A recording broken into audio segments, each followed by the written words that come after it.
ओम शांति। 23 ଜାନୁଆରୀ 2026 ମସିହାର ମଧୁର ମହାବାକ୍ୟ। ମିଠେ ବଚ୍ଚେ, ତୁମ ମୁଖରୁ ସର୍ବଦା ଜ୍ଞାନ ରତ୍ନ ହିଁ ବାହାରିବା ଉଚିତ। ତୁମର ଚେହେରା ସର୍ବଦା ହର୍ଷିତ ରହିବା ଉଚିତ। ପ୍ରଶ୍ନ, ଯେଉଁ ପିଲାମାନେ ବ୍ରାହ୍ମଣ ଜୀବନରେ ଜ୍ଞାନର ଧାରଣା କରିଛନ୍ତି ସେମାନଙ୍କର ଲକ୍ଷଣ କିପରି ହୋଇଥିବ? ଉତ୍ତର, 1 ନମ୍ବର, ସେମାନଙ୍କର ଚାଲିଚଳନ ଦେବତାମାନଙ୍କ ଭଳି ହୋଇଥିବ। ସେମାନେ ଦୈବୀ ଗୁଣ ଧାରଣା କରିଥିବେ। 2 ନମ୍ବର, ସେମାନଙ୍କର ଜ୍ଞାନର ବିଚାର ସାଗର ମନ୍ଥନ କରିବାର ଅଭ୍ୟାସ ଥିବ। ସେମାନେ କେବେ ହେଲେ ଆସୁରୀ କଥାର ଅର୍ଥାତ୍ କାଦୁଅର ମନ୍ଥନ କରିବେ ନାହିଁ। 3 ନମ୍ବର, ସେମାନଙ୍କ ଜୀବନରୁ ଗାଳି ଦେବା ଏବଂ ଗ୍ଳାନି ଅର୍ଥାତ୍ ନିନ୍ଦା କରିବା ସମାପ୍ତ ହୋଇଯାଇଥାଏ। 4 ନମ୍ବର, ସେମାନଙ୍କର ମୁଖମଣ୍ଡଳ ସର୍ବଦା ହର୍ଷିତ ଅବସ୍ଥାରେ ରହିଥାଏ। ଓମ୍ ଶାନ୍ତି। ବାବା ଆସି ଜ୍ଞାନ ଏବଂ ଭକ୍ତି ସମ୍ବନ୍ଧରେ ବୁଝାଉଛନ୍ତି। ଏକଥା ତ ପିଲାମାନେ ବୁଝିଗଲେଣି ଯେ ଭକ୍ତି ଦ୍ୱାରା ସଦ୍ଗତି ହୋଇନଥାଏ ଏବଂ ସତ୍ୟ ଯୁଗରେ ଭକ୍ତି ନଥାଏ। ଜ୍ଞାନ ମଧ୍ୟ ସତ୍ୟ ଯୁଗରେ ମିଳେ ନାହିଁ। ଶ୍ରୀକୃଷ୍ଣ ନା ଭକ୍ତି କରିଥାନ୍ତି ନା ଜ୍ଞାନର ମୁରଲି ବଜାଇଥାନ୍ତି। ମୁରଲି ଅର୍ଥାତ୍ ଜ୍ଞାନ ଦେବା। ଗାୟନ ମଧ୍ୟ ରହିଛି ନା ମୁରଲିରେ ଯାଦୁ। ତେବେ ନିଶ୍ଚିତ କୌଣସି ଯାଦୁ ଥିବ ନା। କେବଳ ମୁରଲି ବଜାଇବା ତାହା ତ ସାଧାରଣ ଫକୀରମାନେ ମଧ୍ୟ ବଜାଉଛନ୍ତି। କିନ୍ତୁ ଏହି ମୁରଲିରେ ଜ୍ଞାନର ଯାଦୁ ଅଛି। ଅଜ୍ଞାନକୁ ଯାଦୁ ତ କୁହାଯିବ ନାହିଁ। ସେଥିପାଇଁ ମୁରଲିକୁ ଯାଦୁ କୁହାଯାଏ। ଜ୍ଞାନ ଦ୍ୱାରା ହିଁ ମନୁଷ୍ୟରୁ ଦେବତା ହୋଇଥାନ୍ତି। ସତ୍ୟଯୁଗ ହେଉଛି ଏହି ଜ୍ଞାନ ଦ୍ୱାରା ମିଳୁଥିବା ସମ୍ପତ୍ତି। ସେଠାରେ ଭକ୍ତି ନଥାଏ। ଦ୍ୱାପର ଯୁଗଠାରୁ ଭକ୍ତି ଆରମ୍ଭ ହୁଏ, ଯେତେବେଳେ କି ଦେବତାରୁ ମନୁଷ୍ୟ ହୋଇଯାନ୍ତି। ମନୁଷ୍ୟମାନଙ୍କୁ ବିକାରୀ, ଦେବତାମାନଙ୍କୁ ନିର୍ବିକାରୀ କୁହାଯାଏ। ଦେବତାମାନଙ୍କର ସୃଷ୍ଟିକୁ ପବିତ୍ର ଦୁନିଆ କୁହାଯାଏ।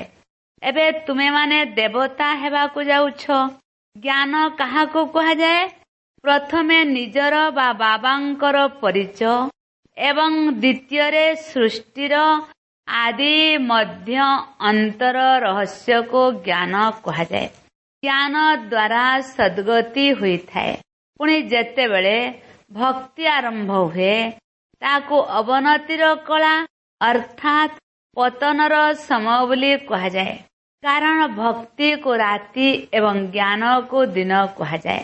ଏହା ତ ଯେ କେହି ବି ବୁଝିପାରିବେ। କିନ୍ତୁ ଦୈବୀ ଗୁଣର ଧାରଣା ହୋଇପାରୁନାହିଁ। ଯଦି ଦୈବୀ ଗୁଣ ଅଛି ତେବେ ବୁଝିବାକୁ ହେବ ଯେ ଜ୍ଞାନର ଧାରଣା ରହିଛି। ଜ୍ଞାନକୁ ଧାରଣ କରୁଥିବା ଆତ୍ମାମାନଙ୍କର ଚାଲିଚଳନ ଦେବତାଙ୍କ ଭଳି ହୋଇଥାଏ। କମ ଧାରଣା କରୁଥିବା ଆତ୍ମାମାନଙ୍କର ମିଶ୍ରିତ ଅର୍ଥାତ୍ କିଛି ଆସୁରୀ କିଛି ଦୈବୀ ଚଳଣି ହୋଇଥାଏ। ଯଦି ଜ୍ଞାନର ଧାରଣା ନାହିଁ ତେବେ ସେମାନେ ମୋର ସନ୍ତାନ ନୁହନ୍ତି। ଲୋକମାନେ ବାବାଙ୍କର କେତେ ନିନ୍ଦା କରୁଛନ୍ତି, କିନ୍ତୁ ବ୍ରାହ୍ମଣ କୂଳକୁ ଆସିଗଲା ପରେ ଗାଳି ଦେବା, ଗ୍ଳାନି କରିବା ବନ୍ଦ ହୋଇଯାଏ। ତୁମକୁ ଏବେ ଜ୍ଞାନ ମିଳୁଛି, ଯାହାର ବିଚାର ସାଗର ମନ୍ଥନ କରିଲେ ଅମୃତ ମିଳିଥାଏ। ଯଦି ଜ୍ଞାନର ବିଚାର ସାଗର ମନ୍ଥନ ହେଉନାହିଁ ତେବେ ବୁଦ୍ଧିରେ କ'ଣ ମନ୍ଥନ ହେଉଥିବ? ଆସୁରୀ ବିଚାର। ସେଥିରୁ ତ ଅବର୍ଜନା ହିଁ ବାହାରିବ। ଏବେ ତୁମେ ଈଶ୍ୱରୀୟ ବିଦ୍ୟାର୍ଥୀ ଅଟ। ତୁମେ ଜାଣିଛ ଆମେ ମନୁଷ୍ୟରୁ ଦେବତା ହେବାର ପାଠ ପଢ଼ୁଛୁ। ଏହି ପାଠ ଦେବତା ମାନେ ପଢ଼ାଇବେ ନାହିଁ। ଦେବତା ମାନଙ୍କୁ କେବେ ଜ୍ଞାନର ସାଗର କୁହାଯାଏ ନାହିଁ। ଜ୍ଞାନର ସାଗର ତ ଜଣକୁ ହିଁ କୁହାଯାଏ। ଦୈବୀ ଗୁଣ ମଧ୍ୟ ଜ୍ଞାନ ଦ୍ୱାରା ହିଁ ଧାରଣ ହୋଇଥାଏ। ଏହି ଜ୍ଞାନ ଯାହାକି ବର୍ତ୍ତମାନ ତୁମମାନଙ୍କୁ ମିଳୁଛି ତାହା ସତ୍ୟ ଯୁଗରେ ନଥାଏ, କିନ୍ତୁ ଦେବତାମାନଙ୍କ ଭିତରେ ଦୈବୀ ଗୁଣ ଥାଏ। ତୁମେମାନେ ସେମାନଙ୍କର ମହିମା ମଧ୍ୟ କରୁଛ, ସର୍ବଗୁଣ ସମ୍ପନ୍ନ। ତେବେ ବର୍ତ୍ତମାନ ତୁମକୁ ସେହିଭଳି ହେବାକୁ ପଡ଼ିବ। ତେଣୁ ନିଜକୁ ପଚାରିବା ଦରକାର ଯେ ମୋ ଭିତରେ ସବୁ ଦୈବୀ ଗୁଣ ଅଛି ନା କୌଣସି ଆସୁରୀ ଅବଗୁଣ ରହିଛି? ଯଦି ଆସୁରୀ ଅବଗୁଣ ଅଛି ତେବେ ତାକୁ ବାହାର କରିଦେବା ଦରକାର।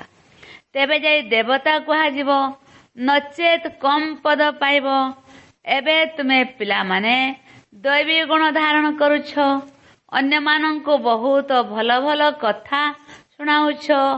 ଏହାକୁ ହିଁ ପୁରୁଷୋତ୍ତମ ସଙ୍ଗମ ଯୁଗ କୁହାଯାଉଛି। ଯେତେବେଳେ କି ତୁମେମାନେ ପୁରୁଷୋତ୍ତମ ହେଉଛ, ତେଣୁ ବାତାବରଣ ମଧ୍ୟ ବହୁତ ଭଲ ହେବା ଦରକାର। ମୁଖରୁ କୌଣସି ଛି ଛି କଥା ଅର୍ଥାତ୍ ବିକାରୀ କଥା ବାହାରିବା ଉଚିତ ନୁହେଁ, ନଚେତ୍ କୁହାଯିବ ଇଏ ବହୁତ ଛୋଟ ପଦ ପାଇବେ। ତେବେ କଥାବାର୍ତ୍ତା ଏବଂ ବାତାବରଣରୁ ସବୁକିଛି ତୁରନ୍ତ ଜଣା ପଡ଼ିଯାଇଥାଏ। ତୁମର ଚେହେରା ସର୍ବଦା ହର୍ଷିତ ରହିବା ଉଚିତ, ନଚେତ୍ କୁହାଯିବ ୟାଙ୍କ ଭିତରେ ଜ୍ଞାନ ନାହିଁ।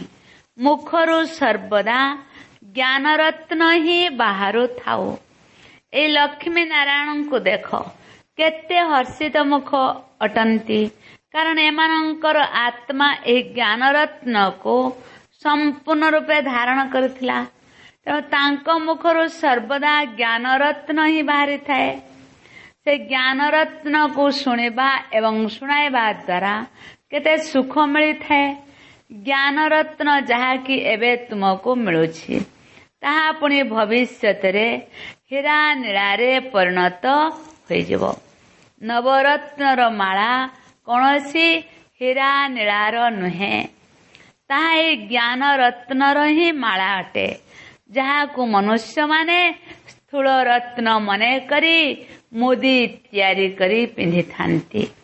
ଏହି ଜ୍ଞାନରତ୍ନର ମାଳା ପୁରୁଷୋତ୍ତମ ସଙ୍ଗମ ଯୁଗରେ ହିଁ ତୁମମାନଙ୍କ ଗଳାରେ ପଡ଼ିଥାଏ। ଏହି ରତ୍ନ ହିଁ ତୁମକୁ ଭବିଷ୍ୟତ 21 ଜନ୍ମ ପାଇଁ ମାଲାମାଲ କରିଦେଇଥାଏ, ଯାହାକୁ ତୁମଠାରୁ କେହି ବି ଲୁଟି ନେଇ ପାରିବେ ନାହିଁ। ଏଠାରେ ଯଦି ତୁମେ କୌଣସି ହୀରା ନୀଳାର ଅଳଙ୍କାର ପିନ୍ଧିବ, ତେବେ ତୁରନ୍ତ ଲୁଟି ନେଇଯିବେ। ତେବେ ନିଜକୁ ବହୁତ ବହୁତ ବୁଦ୍ଧିମାନ କରିବାକୁ ହେବ। ଆସୁରୀ ଅବଗୁଣକୁ ନିଜ ଭିତରୁ ବାହାର କରିବାକୁ ହେବ। ଆସୁରୀ ଅବଗୁଣ ଦ୍ୱାରା ଚେହେରା ହିଁ ପରିବର୍ତ୍ତନ ହୋଇଯାଏ। କ୍ରୋଧ ଆସିଲେ ମୁହଁ ଯେପରି ତମ୍ବା ଭଳି ଲାଲ ହୋଇଯାଏ। କାମ ବିକାରରେ ଆସକ୍ତ ମନୁଷ୍ୟ ତ କଳା ଅର୍ଥାତ୍ ପତିତ ହୋଇଯାଇଥାନ୍ତି। ତେବେ ପିଲାମାନଙ୍କୁ ପ୍ରତ୍ୟେକ କଥାରେ ବିଚାର ସାଗର ମନ୍ଥନ କରିବା ଦରକାର, କାରଣ ଏହି ପାଠପଢ଼ା ହିଁ ବହୁତ ଧନ ଉପାର୍ଜନ କରାଇଥାଏ।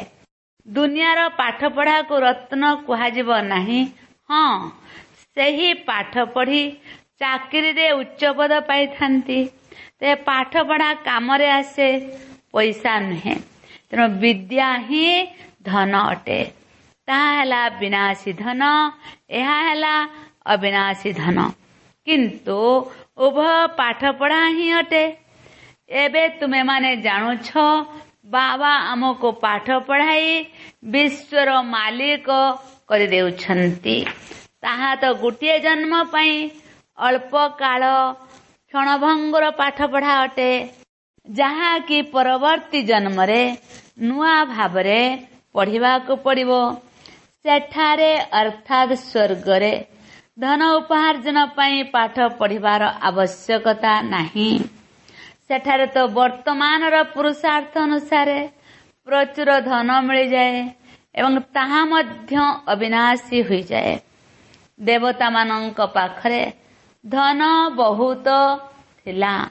ଭକ୍ତି ମାର୍ଗ ଅର୍ଥାତ୍ ରାବଣ ରାଜ୍ୟକୁ ଯେତେବେଳେ ଆସିଲେ ସେତେବେଳେ ମଧ୍ୟ କେତେ ସମ୍ପତ୍ତି ଥିଲା, କେତେ ମନ୍ଦିର ସବୁ ତିଆରି କରିଛନ୍ତି। ପୁଣି ମୁସଲମାନ ମାନେ ଆସି ଧନ ସବୁ ଲୁଟି ନେଲେ। ସେମାନେ କେତେ ଧନବାନ ଥିଲେ। ଆଜିକାଲିର ପାଠ ପଢା ଦ୍ୱାରା ଏତେ ଧନବାନ କେହି ହୋଇପାରିବେ ନାହିଁ। ତୁମେ ଜାଣିଛ ଯେ ଆମେ ଏବେ ଏତେ ଉଚ୍ଚ ପାଠ ପଢୁଛୁ ଯାହା ଦ୍ୱାରା ଦେବୀ ଦେବତା ହୋଇଯାଉଛୁ। ତେବେ ଏହି ପାଠ ପଢା ଦ୍ୱାରା ଦେଖ ମନୁଷ୍ୟ କଣ ହୋଇପାରୁଛି। ଗରିବରୁ ସାହୁକାର। ଏବେ ଭାରତ ମଧ୍ୟ କେତେ ଗରିବ ହୋଇଯାଇଛି। ସାହୁକାର ମାନଙ୍କୁ ତ ଫୁର୍ସତ ହିଁ ନାହିଁ। ସେମାନଙ୍କୁ ତ ନିଜର ଅହଙ୍କାର ରହିଥାଏ। ମୁଁ ଅମୁକ ଅଟେ, ଏଥିରେ ତ ଅହଙ୍କାର ଇତ୍ୟାଦି ସବୁ ସମାପ୍ତ ହୋଇଯିବା ଦରକାର। ମୁଁ ଆତ୍ମା ନିକଟରେ ତ ଧନ ଦୌଲତ ହୀରା ନୀଳା ଆଦି କିଛି ବି ନାହିଁ। ବାବା ମଧ୍ୟ କହୁଛନ୍ତି ଦେହ ସହିତ ଦେହର ସବୁ ସମ୍ବନ୍ଧକୁ ଛାଡ଼। ଆତ୍ମା ଶରୀର ଛାଡ଼ିଦେଲେ ତାର ସାହୁକାରୀ ଆଦି ସବୁ କିଛି ସମାପ୍ତ ହୋଇଯାଏ। ସେ ପରବର୍ତ୍ତୀ ଜନ୍ମରେ ପୁଣି ନୂଆ ଭାବରେ ପାଠ ପଢି ରୋଜଗାର କରି ଧନ ଜମା କରିବ, କିମ୍ବା ପୂର୍ବ ଜନ୍ମରେ ଯଦି ଭଲ ଦାନ ପୁଣ୍ୟ ଆଦି କରିଥିବ ସେ ଧନୀ ପରିବାରରେ ଜନ୍ମ ନେବ। ସେଥିପାଇଁ କୁହାଯାଏ ପୂର୍ବ ଜନ୍ମର କର୍ମର ଫଳ।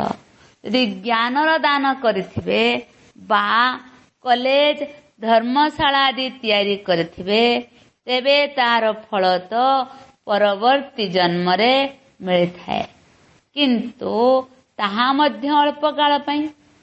ଏହି ଦାନ ପୁଣ୍ୟ ମଧ୍ୟ ଏହିଠାରେ ହିଁ କରାଯାଇଥାଏ। ସତ୍ୟ ଯୁଗରେ କରାଯାଏ ନାହିଁ। ସତ୍ୟ ଯୁଗରେ କେବଳ ଭଲ କର୍ମ ହିଁ ହୋଇଥାଏ, କାରଣ ବର୍ତ୍ତମାନ ସମୟର ପୁରୁଷାର୍ଥ ଦ୍ୱାରା ସମ୍ପତ୍ତି ମିଳିଥାଏ। ସେଠାରେ କାହା ଦ୍ୱାରା ବିକର୍ମ ହୁଏ ନାହିଁ, କାରଣ ରାବଣ ହିଁ ନଥାଏ। ସେଠାରେ ଗରିବମାନଙ୍କ ଦ୍ୱାରା ମଧ୍ୟ ବିକର୍ମ ହୁଏ ନାହିଁ। ଏଠାରେ ତ ଧନୀ ଲୋକମାନଙ୍କର ମଧ୍ୟ ବିକର୍ମ ହେଉଛି। ସେଥିପାଇଁ ତ ବେମାରୀ ଆଦି ଦ୍ୱାରା ଦୁଃଖ ମିଳୁଛି। ସେଠାରେ କେହି ବିକାରରେ ଯାଆନ୍ତି ନାହିଁ। ତେବେ ବିକର୍ମ କିପରି ହେବ? ତେବେ ସବୁ କିଛି କର୍ମ ଉପରେ ନିର୍ଭର କରୁଛି। ଏହା ମାୟାର ଅଥବା ରାବଣର ରାଜ୍ୟ ଅଟେ, ଯେଉଁଥିପାଇଁ ମନୁଷ୍ୟମାନେ ବିକାରୀ ହୋଇଯାନ୍ତି। ଏବେ ବାବା ଆସି ନିର୍ବିକାରୀ ହେବା ପାଇଁ ପାଠ ପଢାଉଛନ୍ତି। ବାବା ନିର୍ବିକାରୀ କରୁଛନ୍ତି, ମାୟା ପୁଣି ବିକାରୀ କରିଦେଉଛି। ରାମବଂଶୀ ଏବଂ ରାବଣବଂଶୀଙ୍କର ଯୁଦ୍ଧ ହେଉଛି। ତୁମେମାନେ ବାବାଙ୍କର ସନ୍ତାନ ଅଟ, ସେମାନେ ରାବଣର ସନ୍ତାନ ଅଟନ୍ତି। କେତେ ଭଲ ଭଲ ସନ୍ତାନମାନେ ମଧ୍ୟ ମାୟା ଠାରୁ ହାରି ଯାଉଛନ୍ତି। ମାୟା ବହୁତ ଶକ୍ତିଶାଳୀ ଅଟେ, ତଥାପି ମଧ୍ୟ ଆଶା ରଖାଯାଉଛି, କାରଣ ଅଧମରୁ ଅଧମ ଅର୍ଥାତ୍ ବିଲକୁଲ ପତିତ ମାନଙ୍କର ମଧ୍ୟ ଉଦ୍ଧାର କରିବାକୁ ପଡ଼ିଥାଏ ନା। ବାବାଙ୍କୁ ତ ସାରା ବିଶ୍ୱର ଉଦ୍ଧାର କରିବାକୁ ପଡ଼ିଥାଏ। ଏଭଳି ବହୁତ ଅଛନ୍ତି ଯେଉଁମାନେ କି ତଳକୁ ଖସି ପଡ଼ିଥାନ୍ତି। ଏହି ମାର୍ଗରେ ଚାଲୁ ଚାଲୁ କାମ ବିକାରର ଅଧୀନ ହୋଇ ଯାଇଥାନ୍ତି। ତେବେ ସେମାନେ ନିଜର ହିଁ କ୍ଷତି କରୁଛନ୍ତି, ଏକଦମ ଅଧମରୁ ଅଧମ ହୋଇଯାଉଛନ୍ତି। ଏହିଭଳି ଆତ୍ମାମାନଙ୍କର ମଧ୍ୟ ବାବା ଉଦ୍ଧାର କରୁଛନ୍ତି। ରାବଣ ରାଜ୍ୟରେ ତ ସମସ୍ତେ ଅଧମ, କିନ୍ତୁ ବାବା ଆସି ସମସ୍ତଙ୍କର ରକ୍ଷା କରୁଛନ୍ତି। ତଥାପି ବି ତଳକୁ ଖସି ଚାଲୁଥାନ୍ତି। ତେଣୁ ସେମାନେ ବହୁତ ଅଧମ ହୋଇଯାଇଥାନ୍ତି। ସେମାନେ ପୁଣି ଉପରକୁ ଉଠି ପାରନ୍ତି ନାହିଁ। ତାଙ୍କର ସେହି ଅଧମପଣିଆ ଅର୍ଥାତ୍ ବିକାରୀ କର୍ମ ଭିତରେ ଭିତରେ ମନକୁ ଘାରିଥାଏ। ଯେପରି ତୁମେମାନେ କହୁଛ ଯେ ଅନ୍ତ କାଳେ ଯୋଉ ସ୍ତ୍ରୀ ସିମିରେ, ଅର୍ଥାତ୍ ଅନ୍ତିମ ସମୟରେ ଯେ କାମ ବିକାରର ଇଚ୍ଛା ରଖିଥାନ୍ତି ତାଙ୍କର ପରବର୍ତ୍ତୀ ଜନ୍ମ ମଧ୍ୟ ଅତି ବିକାରୀମାନଙ୍କ ପାଖରେ ହୋଇଥାଏ। ତାଙ୍କ ବୁଦ୍ଧିରେ ସେ ଅଧମ ପଣିଆ ହିଁ ମନେ ପଡ଼ିଥାଏ। ତେବେ ବାବା ଆସି ପିଲାମାନଙ୍କୁ ବୁଝାଉଛନ୍ତି, କଳ୍ପ କଳ୍ପ ତୁମେମାନେ ହିଁ ଦେବତା ହେଉଛ, ଜୀବଜନ୍ତୁ ମାନେ ତ ହେବେ ନାହିଁ, ମନୁଷ୍ୟମାନେ ହିଁ ହୋଇଥାନ୍ତି ଏବଂ ବୁଝିଥାନ୍ତି। ବାବା ବୁଝାଉଛନ୍ତି ଏ ଲକ୍ଷ୍ମୀ ନାରାୟଣଙ୍କର ମଧ୍ୟ ନାକ କାନ ଅଛି, ସେମାନେ ମଧ୍ୟ ମନୁଷ୍ୟ ଅଟନ୍ତି ନା, କିନ୍ତୁ ସେମାନେ ଦୈବୀ ଗୁଣଧାରୀ ଅଟନ୍ତି, ସେଥିପାଇଁ ତାଙ୍କୁ ଦେବତା କୁହାଯାଉଛି।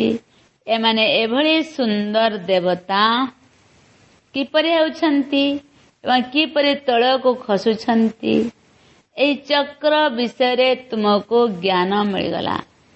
ଯେଉଁମାନେ ବିଚାର ସାଗର ମନ୍ଥନ କରୁଥିବେ ସେମାନଙ୍କର ଧାରଣା ମଧ୍ୟ ବହୁତ ଭଲ ହୋଇଥିବ।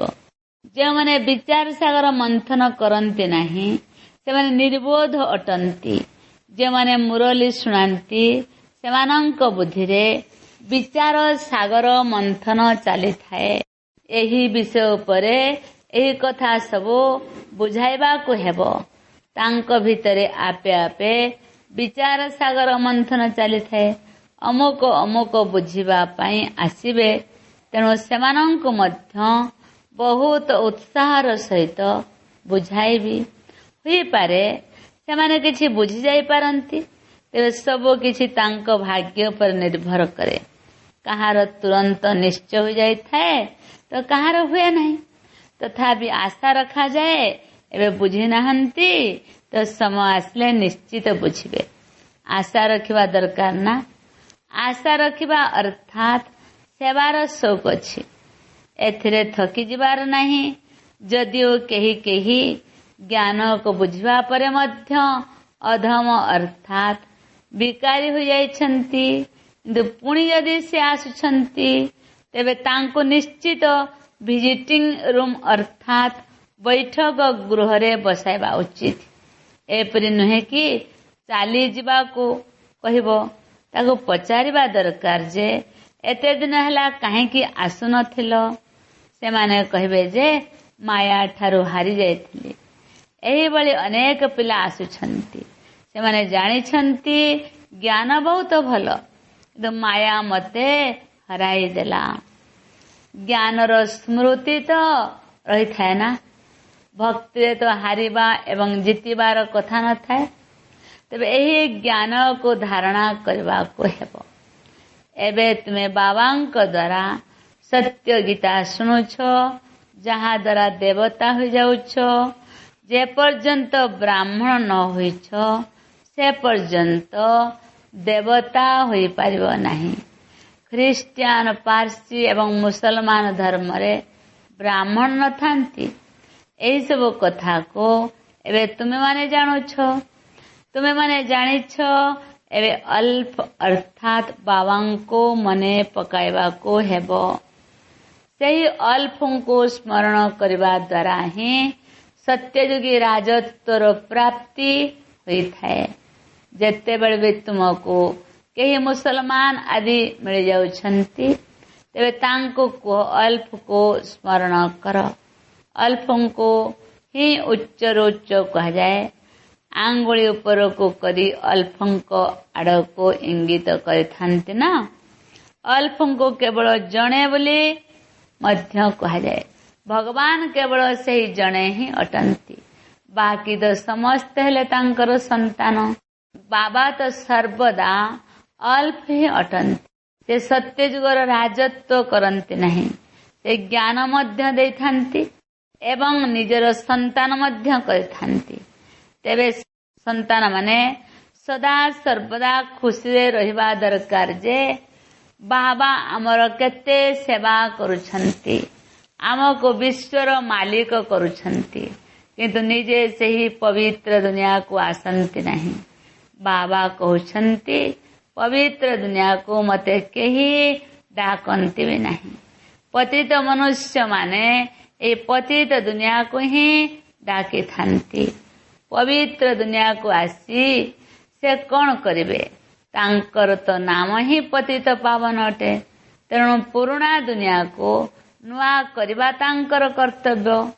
बाबांकर नाम है शिव एवं पिलामानंको शालग्राम कहा जाए।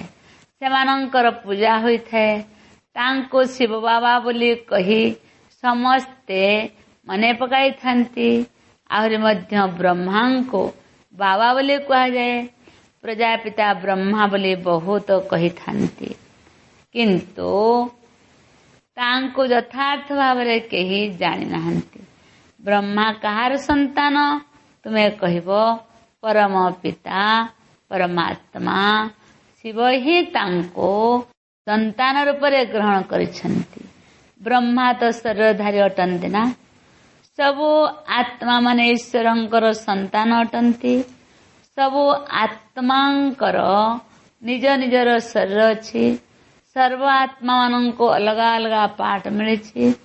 जो पाठ समस्तंको बुझाइबा को ही हेबो। एहा परंपरा रो चली आसुछि। अनादि अर्थात जहार आदि मध्य अंत नहीं।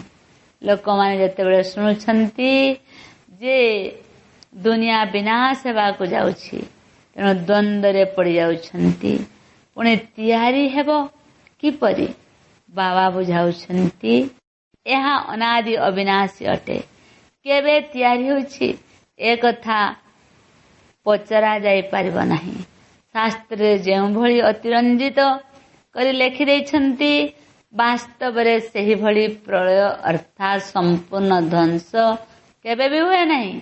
सत्य युग रे बहुत कम संख्या मनुष्य रहंती। सेथि पई कहंती संपूर्ण प्रलय होई गला। बाबांक भीतर जो ज्ञान अछि ताहा एबे ही प्रकट हेउछि। सेथि पई कहा जाए जे सारा सागर को काली करि दियो तथापि मध्य ज्ञानर अंत होई पारिबो नाही।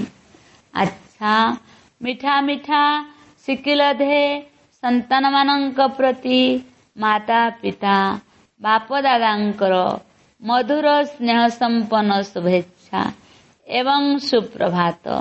आत्मिक पितांकर आत्मिक संतान मानंको नमस्ते।